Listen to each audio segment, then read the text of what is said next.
What you doing, Diggler Dreamers? You got Mathras back for another draft league.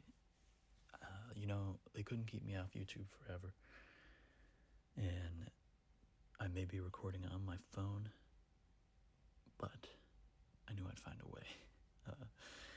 If you haven't been keeping up with the channel, because there's nothing to be keeping up with, I haven't been uploading since September, and that's because I'm in the process of moving, and I don't have access to my computer setup at the moment, but I just needed to find a way. I was recently part of the live stream going over this draft for everybody in the draft, and just being part of that content creation just made me need to find a way to create content again. And actually, within the next couple weeks, I should be back at it to a small extent, maybe, since I'm going to be able to set up my computer again, but more on that later. Let's just talk about what you see in front of you. The Boston Buizels are back. Vitality Draft League, Season 1. The first Generation 8 Draft League. Very excited about Generation 8. I've played almost 2 playthroughs of Sword and Shield so far, and I'm a big fan. I mean, obviously, you may know, being a Pokemon fan yourself, the Generation 8 Pokemon definitely took some getting used to, and at first I was not a big fan of a lot of them, but I think they took a lot of warming up to, and I've definitely reached that point now, and I'm a big fan of a lot of the new Pokemon. And I'll give you the funny statistic at the end of this, but you'll see that I've definitely drafted a lot of Generation 8 Pokemon, a lot more than most people in this draft. As you can see, a little bit of a preview. There's 3 Pokemon right there. But let me see, how does this work? Do I just tap? So round 1 pick, I decided to go with the Grimstone, Dark Fairy type guy.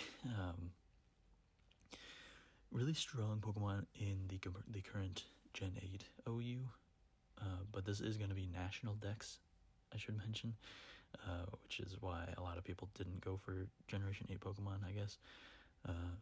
But I was pretty excited to get Grimstone, because I think even outside of just the Gen 8 OU meta, I think Grimstone is still really good. It gets Prankster as its premier ability, I guess, so it can get Prankster, Thunder Wave, Taunt, Light Screen, Reflect, Bulk Up. Even people, I mean, obviously you think of Bulk Up as a setup move, not so much like a support move, but when you think about being able to get that +1 defense before you have to take an attack with Prankster, it can actually be useful sometimes. But also this thing has really good attack, 120 base attack. Defenses definitely aren't the best, 95, 65, 75, but that's not bad. Speed, unfortunately, not great either, but I think this thing can be a potentially good sweeper with Bulk Up and having access to cool new move in Spirit Break that lowers special attack, Play Rough. Darkest Lariat is its best dark move, but then it also does get priority Sucker Punch, which is always good to have. Basically, I think this thing is going to be hard to prepare for. It has a lot of useful sets and abilities that it can pull off, and I think the typing is good. It's obviously weak to Fairy, Steel, and Poison, but I don't think Steel and Poison aren't that common moves unless you're a Steel and Poison type yourself, and I can definitely prepare for the Pokemon that do get those coverage moves. I can be aware of and try to prepare for that,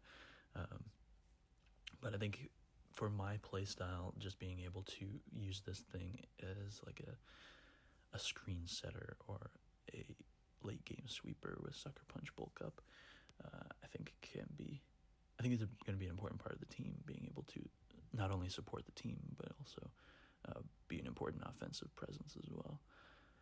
And, having a fairy type is kind of key. So, important defensive presence as well. And then after this, I decided to go full-on offense with Cinderace.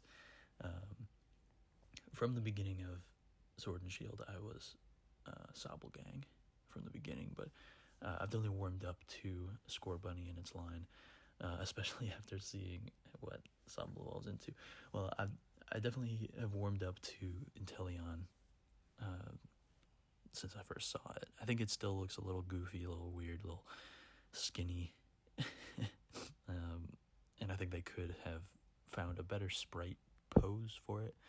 Like, actually, the current one on Showdown, where it's kind of like got like one hand on the ground, I think that's actually a way cooler sprite for it. Anyway, I think Cinderace is really cool. Gets that hazard control and court change, plus the ability to run heavy-duty boots now. Makes it really cool, so I can come in on Sticky Web or Spikes or Stealth Rock and not care, and then just switch them over to my opponent's side. But mainly, I wanted to get something that had really strong speed. Obviously, 119 base speed is really cool. Fast U-turn, Pyro Ball, Sucker Punch, and this thing also gets like Taunt. And a lot of other cool moves, like it gets some good coverage moves like High Jump Kick, Gunk Shot, stuff like that. With 116 base attack not being too bad either. I feel like this is going to be a big offensive Pokemon on my side. And I love those Pokemon that can taunt and court change and do all kinds of cool support stuff like that. Obviously, not a lot of Pokemon can do court change, but you know what I mean. So after these first two picks, I know I needed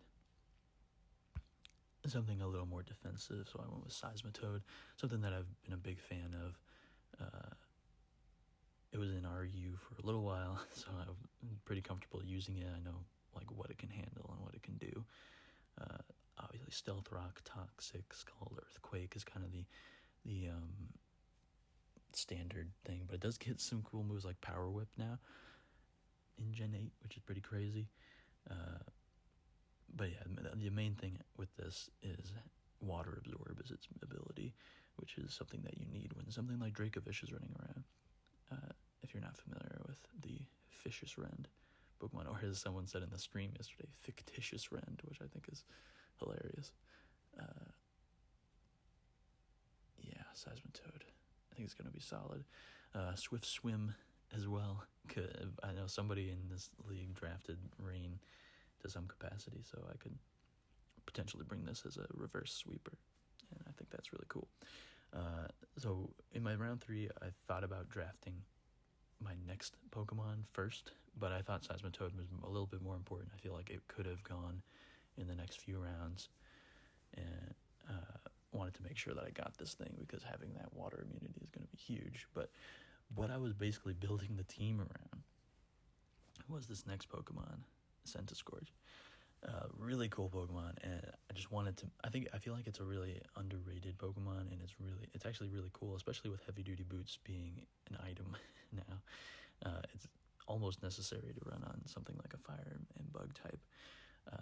But I do have that hazard control with court change already. So if I wanted to try running something else, like something that I've actually had fun using is Metronome, because you combine that with its Foot Fire Lash.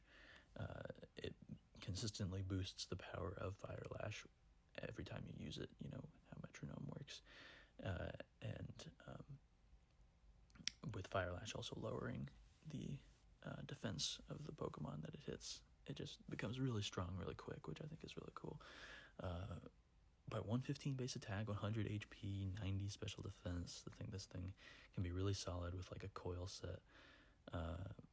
And I really want to see that thing pop off. It gets a lot of really cool coverage moves, like it does get like Thunder Fang, Power Whip, Crunch, obviously Leech Life and Fire Lash, Flare Blitz as it stab. What else does it get? Knockoff, it does get. So I think it gets a lot of cool coverage options, and I'm excited to see what I can do with this. I know it's my second fire type, and I did catch a lot of flack for that. But when I think about Seismitoad compared with Centiskorch, obviously Seismitoad's only weak to grass, which Centiskorch is happy to eat up all day long, as well as Centiskorch being weak to rock, water. What else? Rock, water, flying. I guess Seismitoad doesn't cover that, but it does cover both rock and water, which are, I guess, the main things. And I got my flying resist in my next pick. More Pico. I was actually really excited to draft this thing. I think it's really, really strong, really underrated. Its stats definitely aren't the most write home about thing. I don't know what I was trying to say there. You definitely don't want to write home too much about its stats. I mean, 97 speed is definitely a good speed tier. 95 attack is not bad. But when those being its best stats, it's kind of a problem. What this thing really has going for it is its signature move, Aura Wheel. 110 base power, 100% accuracy, gives you a speed boost guaranteed. Of course, changing its typing based on your form. So basically, depending on what turn it is, being either electric or dark type, which is really cool. So something like a ground type could switch in on when it's electric type move, but then is unsafe on the following turn when it becomes a dark move, which is just so cool. And plus, getting the speed boost makes this thing really, really crazy. It does get a lot of cool coverage moves. It gets like all the elemental fangs, including Psychic Fang. It does get Seed Bomb, and it does get a really cool support moves. It does get a really cool support. It does get some really cool support moves like Rapid Spin, another way to get a speed boost, and it gets Parting Shot and Taunt, which I think are really cool. So yeah, I was pretty excited. You may have noticed that I might be having a little bit of fun with this draft, and I remember during the draft I looked at myself, I said, would I be upset if I had the chance to draft more Pico and I didn't, and then someone else did? And I looked deep inside myself, I said, yes, I would be. So I decided to draft it. And I felt that feeling even more so with my next pick, which was Kramer. And another Pokemon that I compared a lot to Morpeko, in that its stats aren't really anything to write home about. Obviously, Special Defense 95 is its best stat. But then it does have 85 offenses and speed, which is definitely not bad. I think it can run a Specs or a Band to make its offenses really good. Scarf, like the choice items, basically make its offensive stats usable. Not that these aren't usable, but obviously the really cool thing about this Pokemon is its ability, Gold Missile, being able to do 25% plus a secondary effect if you use Surf or Dive and then get hit by the opposing Pokemon. And I think this thing is really underrated, being able to get that paralysis with the Pikachu if I'm under half health, or even a defense drop with the regular one too, which is definitely not bad at all. And yeah, I think this thing's going to be really fun. I just knew I wanted to use it, and I knew I'd be upset if someone else drafted it and I didn't get to use it, so I'm glad I got it. And it is my second water type, which I also got flagged for. I was going for the double water fire grass core. But if you compare this thing to Seismitoad, obviously I'd mentioned the Seismitoad already, only weak to grass, which Kramer is not weak to. It's only neutral to that because of its flying typing. And then Kramer is weak to electric and rock. And yeah, no neutralize. So electric and rock are its only weaknesses, right? Which are either resisted or immune when it comes to Seismitoad, which is I think they actually complement each other really well. So I'm not gonna listen to any of that flack. So up next, I did pick my grass type Vileplume.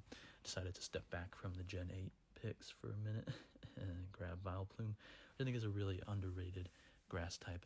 I should have mentioned that this draft was based on a points system. So you have 110 points, and Pokemon are set into tiers based on how valuable they are, and they get a points things. So like, so let's see, like, oops, I just went the wrong way. Okay, so Vileplume was worth only 6 points, I want to say, so pretty cheap, and I feel like it's a pretty solid Pokemon. Its defenses are solid. It's got a good typing, I'd say. Having a grass type is just kind of what I was looking for. But just for example, like Morpeko, Kramer, and Centiskorch were all 10 points. And so Vileplume was worth a few less points than that, which I think made it really worth it. But I think what's cool about Vileplume is it can play that defensive role using Strength Sap, having Poison and Grass type being pretty solid defensive things. Like I've got the Electric and Water resistance. Poison gives me Fairy resist and stuff like that. But what's cool about Vileplume is, as you can see, it actually has really strong special attack. So not only can it be a strong defensive presence, but also, while being that defensive presence, can also threaten Pokemon with its strong Sludge Bomb or Giga Drain attacks. And it does get cool coverage moves too, like it gets Moonblast and other things. I'm able to run Hidden Power as well, so I can slap a Hidden Power Fire on here or something, give it Chlorophyll and Reverse Sweep in the sun or something, or even give it Sunny Day if I wanted to. So I think it's a really cool defensive pick on my part. And I did give you a quick heads up on what the next one is, Magneton. So I'm sticking in Generation 1 for these two picks. But another cool Pokemon, I wanted to get a Steel type, and this thing was also very cheap. I think it was only 8 points. And while I don't think I'll be doing it too often, if I do need like a bulky Steel type, I could slap an Eviolite on this thing. A 95 base defense, 70 base special defense. That's gonna have pretty good defenses with Eviolite. But of course, the cool thing about Magneton, it is faster than Magnezone, while not being as strong special attack. I think 120 special attack is definitely solid, probably more than solid. But of course, it does get access to Magnet Pull, which is going to be great when I'm facing up against something like Skarmory or Celesteela or Corviknight, even though I do have 2 fire types already. But they're both physical fire types, and those Pokemon are known for their physical bulk, so having something to be able to catch those. Of course, I could also trap other Steel types. They're just not going to be weak to the Electric immediately. But I can run Hidden Power Fire as well, Hidden Power Ground, like whatever's necessary. And it does get Analytic is another really cool ability this thing gets, making it really strong. I can run Choice Scarf, Choice Specs, depending on the situation. Like, I think versus like a slower, bulkier team, Choice Specs would be really nice. But maybe against a faster team, more offensive team, I think a Choice Scarf would be really cool. Yeah, so that was really cool. Next, I know I wanted a fighting type, and I could see another 10-point mon sitting there just staring at me, just asking for it. So I drafted Starfetchd. So far, my speed is not my favorite stat, but look at this thing's attack. 135 attack. This thing is very hard to switch into, especially with Scrappy. It has no immunities to its fighting type moves, which is huge. It does get a lot of really cool coverage moves. Obviously, Brave Bird, Leaf Blade, First Impression priority, which is really nice. It does also get Swords Dance, so if I ever feel like not running Choice Band, I can use Swords Dance to the best of my ability. Obviously makes First Impression not that useful, but I think against a slower team, I think Swords Dance could be pretty devastating. And there are a few slow teams out there in this draft, so watch out. Yeah, really cool Pokemon. I don't think it might get knockoff, but it definitely gets like definitely a dark coverage move, if not. Yeah, 135 attack, that thing is just so powerful, and I'm excited to make use of this thing. And then next, there was a bit of a controversy towards the end of my draft where I kind of lost track of points a little bit. Ended up drafting something that I didn't want. There was a few snipes as well. Something that two of the things that I really wanted was Avalugg, which I think has become a really good Pokemon in the new Generation 8, getting access to the move Body Press, which I think is really good for it, really good coverage move for it, and Heavy Duty Boots, of course, being an item, and then, Rapid Spin getting buffed as well. I think that makes Avalugg really good, and I was really unfortunate that I didn't get it. But the other big snipe was Drifblim for me, because Drifblim now gets Strength Sap, and I think that makes it like a way better Pokemon. I was really looking for a Ghost type as well as a Flying type to give me that ground resist that I did really need. And but just having Ghost and Flying are two important types that I really wanted on the team. And so when that thing was drafted, maybe a few picks before my next pick, I was really upset, and I just went into panic mode, and I ended up drafting a Pokemon that I was looking at as a grass type from earlier. I drafted Leavanny, and I did drop it and pick up what I really wanted later when I realized my problems, and that ended up being Mr. Rhyme, which I know is like one of the scariest Pokemon ever, but that's what I'm trying to do with it, is try to get the intimidation factor. I actually remember seeing this thing for the first time and just not believing that it existed. It was actually during a Dynamax raid battle in Sword and Shield with one of my friends, and I could not believe my eyes when I saw this thing. But I've grown to appreciate its goofiness, and I think it's actually a really solid Pokemon. I really wanted an Ice type. This gives me a Psychic type as well. 110 special attack, 100 special defense. Really solid 70 speed, of course, kind of hitting that same average that I've had throughout my team so far. But it gets a lot of really cool moves like Nasty Plot. It gets Rapid Spin as well, and it gets the ability Screen Cleaner, which is really cool. Just able to immediately switch in and just remove screens can be really useful. Fortunately, I do have one of the premier screen setters on my team already, but in case someone else tries to bring that against me, then that'll be pretty cool. It does get some cool coverage moves like Energy Ball, Dazzling Gleam, Focus Blast. Obviously, Freeze Dry is an option. I think it's going to be a really cool Pokemon, and I'm a big fan of it. So I was glad I was able to, even though I messed up being able to draft it early on, I was able to fix things later and make sure it was on my team. Oh man, this thing's going to be scary. And then so my last pick is my next pick. You're able to draft, you have to draft at least 9 Pokemon, maximum of 11 with the 110 points you're given. And I knew from the beginning I was definitely going to go for 11 Pokemon, because I think having more Pokemon to draw from is just insanely more valuable than maybe getting like a few more extra points higher Pokemon, if that makes sense. But I was down to my last draft, and Jose, coach of the Seattle Marinis, was like, "Let me pick your last Pokemon," because I beat him in the playoffs of my last league, the RU draft league, and the only reason I won was because I crit his Snorlax. So he was like, "You crit my Snorlax, let me pick your last Pokemon." So I said, "Okay, fine," and he picked Philippi, which I think was actually like he wasn't trying to mess me up. He actually genuinely was trying to help me out. Because I did need a flying type at some kind of good defensive ground resist. And I'm a big fan of Mandibuzz, so I know how to use this thing. It's basically just a mini Mandibuzz. Obviously, it doesn't really get to run an item, unfortunately. Like, it doesn't get to use Leftovers or Rocky Helmet as effectively. It does need Eviolite to kind of boost its defenses. But I think it's actually pretty solid. I think don't quote me on this, but with Eviolite, it might actually have better defense than Mandibuzz. Don't quote me on that.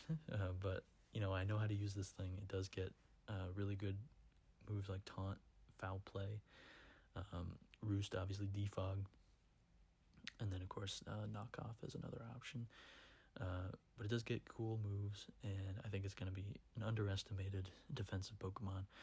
So I'm looking forward to using it. It's going to be cool. And that's actually the end of the draft. So if you guys are looking forward to seeing some battles, it might be a little while until I can really get them up there recorded and up there uploaded. We'll see. Just keep an eye out. Look for. I'll post a link to the live stream that I was a part of. It was part of a guy named Commander and Mopman were both involved mainly with the stream. I kind of came in later as a substitute because I was just trying to defend myself because they were talking so much trash.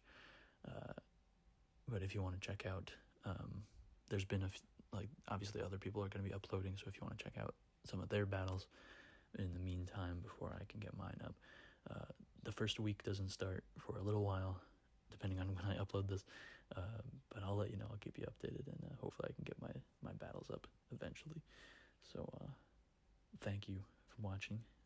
Let's go Boston Buizels. I'm going to go all the way to the championship with this Gen 8 team. Oh, speaking of the thing I was trying to save until the end, so I did some statistics, some math, once the draft was done, and I figured out that out of the entire draft, there's 16 coaches in this draft. Out of all the Pokemon drafted, there's only 14 Pokemon that were from Generation 8. And I had 7 of them. So I have 50% of the Generation 8 Pokemon that are in this draft, which I think is pretty wild. There's some Pokemon, there's some coaches that didn't even draft a Gen 8 Pokemon, which is just crazy to me. I'm just excited to use the new Pokemon and see how they do, and hopefully catch some people off guard with Pokemon that they don't quite understand yet. So we'll see how this goes. It's going to be fun regardless, which I'm looking forward to. Yeah, I guess I'll see you guys in the next one. Peace out. Keep dreaming. Goodbye.